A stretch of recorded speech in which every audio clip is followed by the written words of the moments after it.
Hello and welcome to Sin Boldly. This time we're dealing with Chapter 6, Consciousness and Conscience. Over the last couple of decades, we've enjoyed the growth of spirituality outside the church. Certainly New Age spirituality of the 1980s and 90s provides a revolution of sorts, and now more recently the SBNR, spiritual but not religious among us, includes numerous who are seeking expansion in consciousness, depth of consciousness, self-realization through growth in consciousness. More traditionally, those of us in the Latin Christian tradition, and that includes both Roman Catholics as well as all the Protestants and the revivalists and the evangelicals, the dialectic of sin and grace has been dominant, and the conscience, your and my internal moral compass, has had a lot to do with how we understand spirituality in our daily walk with God. If you like to take a hike in the forest for exercise and to get some oxygen in the brain in order to clarify thinking, let's take an imaginary hike into the forest of consciousness. And maybe on the other end, then we could take another look at conscience. And I raise this because a certain tradition, such as the Roman Catholics, the Lutheran, the Reformed, really rely upon the Word of God. It's the Word of God that enters the human soul, shapes the soul, transforms the soul, and readies the soul for close communion with God. It's the Word. We need to ask, I think, what about wordless consciousness? As a student at the University of Chicago many years ago, I had a professor named Paul Ricoeur, a hermeneutical philosopher from France, and I quote him here in chapter 6. And Dr. Ricoeur was convinced that language comes before abstract thinking, and he went further to say that sentences come before words. You don't know what a word means unless it's placed within a sentence, and that was his position. Well, while I was a student, my son Paul was born, and circumstances were such that I had to be the mommy, so to speak, the one who was the primary caregiver for quite a while. And like any parent watching the firstborn, you just watch absolutely everything. And it appeared to me that this baby, without language, was thinking. And so I would, at question and answer time in class, I would say, Dr. Ricoeur, I'd like to tell you what my baby did today. Now, isn't that an example of abstract thinking without language? And then when the baby began talking, he didn't talk in sentences. No, he talked with individual words. And as you can imagine, about the second word he learned was no. So I think that Dr. Ricoeur is correct that when it comes to abstract thinking, you and I require language. And when it comes to culture, we requires language. But there is some dimension of your and my consciousness and awareness that is extra linguistic. And one of the interesting characteristics of this New Age spirituality, and to some extent the Sabiner spirituality, is the attempt to retrieve wordless consciousness. And of course, it's a meditative practice that Buddhists have attempted now for a couple of millennia. So let's stop for a minute and think about wordless consciousness. And I'm going to ask my wife, Karen, to say a few things about that.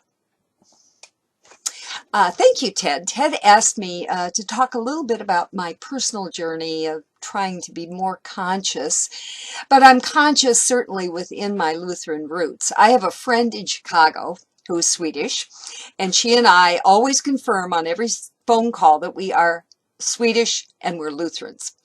But I like to call myself an eclectic Lutheran at the same time, because I think that's something where we can open up beyond just the traditions that we have and to really gain knowledge from others and from the past, as well as other contemporaries. And some of this is kind of called New Age, but it's interesting because I don't think anything in the quote New Age is really new. It's almost all based on old traditions. One of the things that in chapter 6 that I kind of popped out at me was Kirsi Stjerna, who said that Lutheran spirituality is word spirituality. And I think that's true. I think we're very much, I love the ritual. I loved all of that we have where we use words so beautifully and effectively. But I don't think words and emotions or actions are mutually exclusive. I think we can wrap both of those into a package that helps us to become more aware and more conscious. I'd like to just share with you this little cross that I have. It is a replica of a cross found just outside of Birka in Sweden. And they've dated it to about the late 9th century, just at a time when Sweden was just becoming Christianized, and certainly long before they were Lutheran. And I love this because I feel a connection with my past. And one might look at this, I don't know if you can see the detail, but it's what we would today call kind of a primitive figure. And it's only primitive in that it was reflective of where they were artistically at that time. But I like it because it makes me feel connected with my history. And so much of my history is trying to really capture and really get in touch with my own spiritual quest. I had a wonderful opportunity for 2 years to study with a woman named Angeles Arian. If anyone would like more information about her, she was a remarkable woman. She died a few years ago. She was Spanish Basque, but studied indigenous cultures all over the world and found commonalities of things that they were searching for in the structure of their tribes or their communities and their spirituality. And I just found she was just an amazing woman, and I felt really enriched and honored that I had the opportunity to study with her. And one of the things that we did at the end of each school year in the spring was to go on a vision quest. Now, this is not a vision quest like they did in, in tribal times when they sent a 13-year-old out, usually a male, almost always a male, into the wilderness and hope he wasn't eaten by wolves. This is much more safer and contained, but you do spend time totally alone. Totally alone. You have at least one person or one tent, we are all in tents, that you can just see so that there's a connection and you have a time to do a check-in, etc. It's very well monitored. On my second vision quest, which of course we had absolutely no TV, radio, cell phones, nothing, no music. You had to be totally quiet and totally alone. And as an extrovert, I thought that might be difficult. I loved it. It was just so meaningful to me. On my second vision quest, the first night I kind of got my tent all together and pumped, and it was, comfy. And there was prediction it was going to be rain. So the tent I had a net on the top to protect anything from falling into the tent. And on beautiful, clear nights, you could look up and see the stars. It was really beautiful. But when it was raining, of course, I had to put the flap over it to keep dry, which of course meant, because I had no way of having light, that it was dark, totally dark, pitch dark inside this tent. And the experience I had is the one that Ted wants me to share with you. And I haven't shared it with many people, but there's enough time now. I think it's kind of a nice thing to share. I got into my tent and I put the flap down. It was pitch dark. And I'm settling in, and I know that there is some wild creature in the tent with me. I had this overwhelming fear. I can't even explain. It was visceral.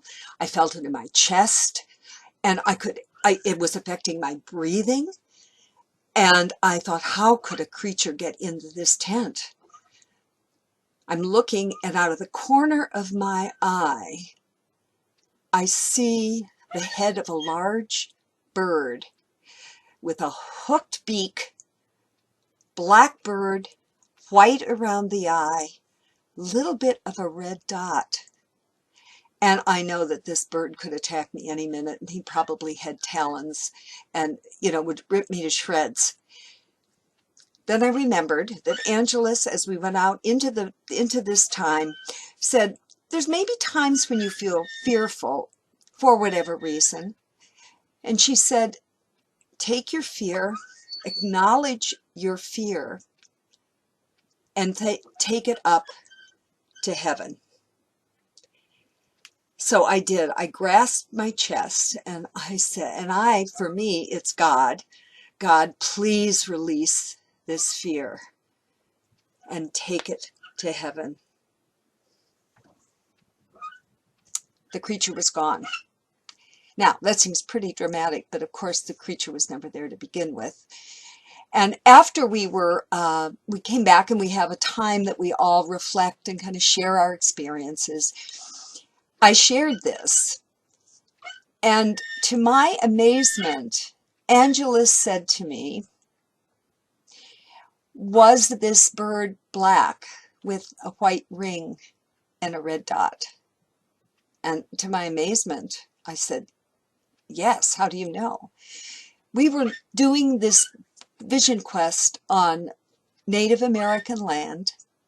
We were the only people, Angelus had a connection, only people allowed to be on it, that they could trace back 6,000 years of people living on this land, generation after generation. And she said, this is what the Native peoples, how they represent their fear, and what you're experiencing was your own fear. And I was stunned. And I realized, of course, it was true. I had been going through a lot of really difficult things in my life, and I realized that there was this element of fear that I was carrying around with me. And I just asked God to take it away, and he or she did. And I think what I take away from this is I would like to think that I'm growing in consciousness. I'm a little suspect of people who say they're highly conscious, because I think it's a long journey and a long path. And as soon as you think you know something, there's always that element of maybe you don't know quite as much as you think. So this was an experience in my personal spiritual journey of consciousness. And I know mostly because I realized that I rarely fear. It was taken away from me, and I realized that God's grace is with me. Consciousness and words.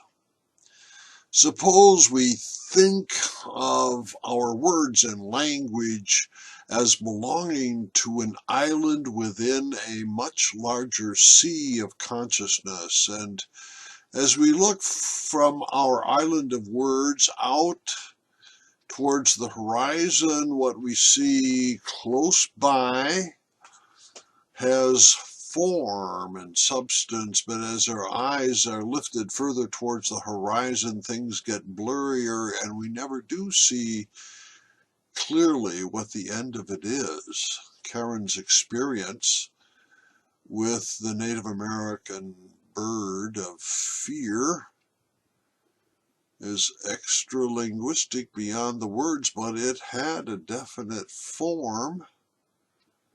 It was not amorphous like the horizon, and the gesture of the bird flying to heaven and bearing her fear away. Yep, God's grace at work beyond the word. Let's get back to conscience. I don't know if conscience requires words or not. Certainly if we're obeying the Ten Commandments, we've got words in mind, but maybe there's some extra linguistic dimensions to conscience. I'm not sure, but within the setting of the larger books, and boldly, we think of the conscience as that which oppresses the fragile soul. The fragile soul works so diligently to obey the conscience that his or her consciousness gets collected, absorbed, reduced to the hard moral work of obeying that conscience. One of the questions we raise in chapter 6 is whether that conscience is the voice of God or not.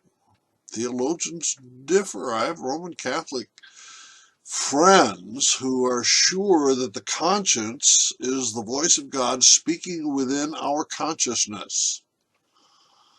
Lutherans tend to be a good deal more skeptical and cynical about that because the conscience can crush the soul, and in addition to that, the conscience can actually mislead the soul. You could have a warped or distorted conscience in which you believe the wrong things. I have the story in there about the young slave from North Korea who escapes and has to learn an entirely new morality outside of his prison, and his conscience changes with the new morality. Like the word, conscience is set within a larger sea of consciousness, and in Karen's case, God's grace came to her beyond the words. By way of summary, we might say that a divine commandment such as "thou shalt do this" or "thou shalt do that" can be heard by either the fragile soul or the robust soul. For the fragile soul, it crushes, it oppresses. For the robust soul, it's an opportunity to love God and love the neighbor.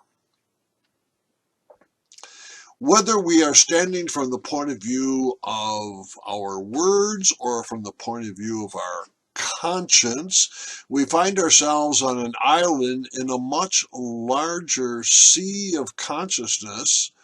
Some things are amorphous and vague, such as the far horizon, and others have some kind of shape, even though they're not shaped by language. If we fear that our conscience is misleading us, if we fear that our conscience has become distorted and is now oppressing us as if it were the left hand of God, or if our conscience actually leads us to do violent and evil things as if it were coming from Satan, we need to dip into that ocean of consciousness and find resources there for turning back and turning our conscience back towards what is good and right, true, and of course, what is just.